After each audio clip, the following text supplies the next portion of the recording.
One of the great things about India is this tremendous interest in education. People talk about it all the time. Most parents aspire for this for their children. And so I think it's a great foundation we have as a country. In my experience growing up here, I think there's a lot of emphasis on, spending time on the books and, learning things academically. I think education needs to evolve and change just like with everything else. I think, working in the real world, I would say, it is important to be well-rounded. It's important to, try different things, take some risks.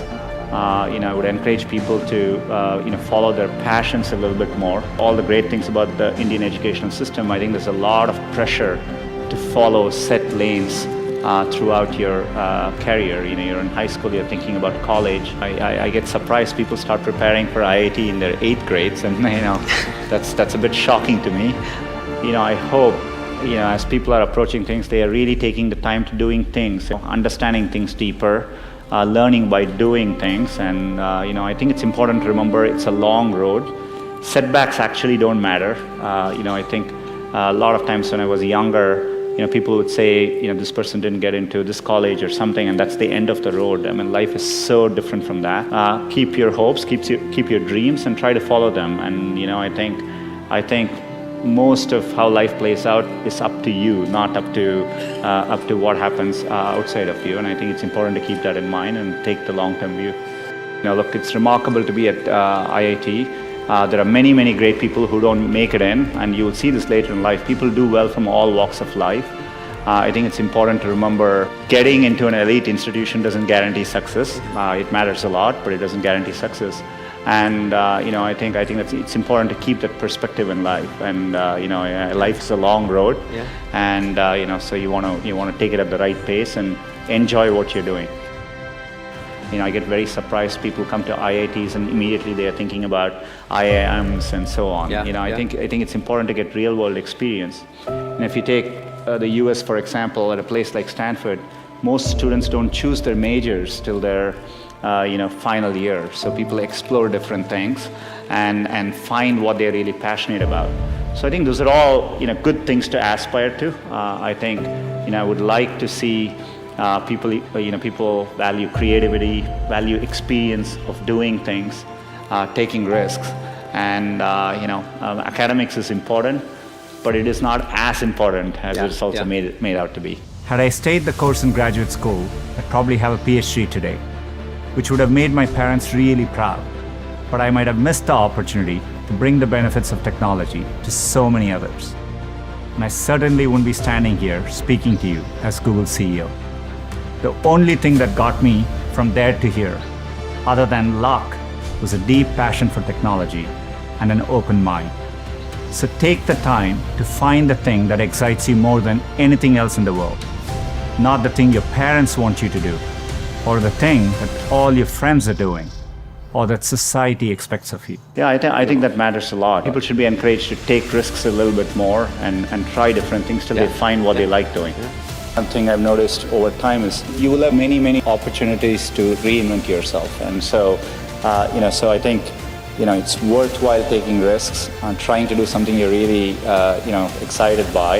And if the first attempt you don't do it, you can try again, and, things tend to work out in the long run. So that's the bar. So anything we try to do, we think of it that way. And so we aim high. And you want to aim high enough that you fail, a few times. I think that's the natural part of the process.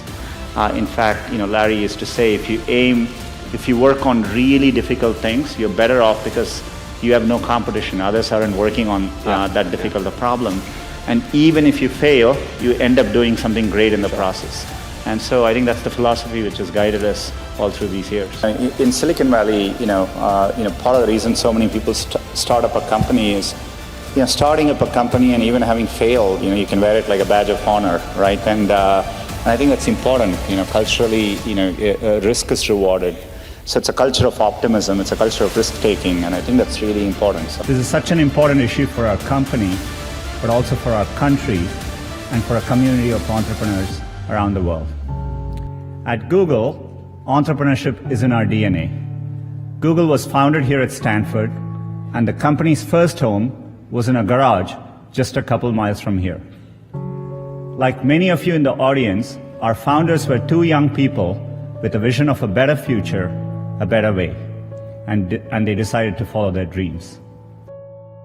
You know, when I see entrepreneurs here, they seem no different to me than the kind of people I meet in the Valley. So intrinsically, I think India can do the same kinds of things. And the one good thing about India is I think, there's always been, whenever in India I used to walk around and go to some remote corner and find a tea stall, I always felt there is an entrepreneur there somewhere who saw that opportunity. So I think that streak has always existed. I think part of the problem is in India, the potential is there and the market is developing. I think it'll take a few more years for it to fully realize the potential. And so I'm absolutely confident of it. I think there's a timing issue, but I think we are growing well as a country. I think we need to stay at it, continue doing all these things, and it'll take a few more years and we'll get there. The trend lines are strongly in the favor. I think every year I can see the rate at which things are changing.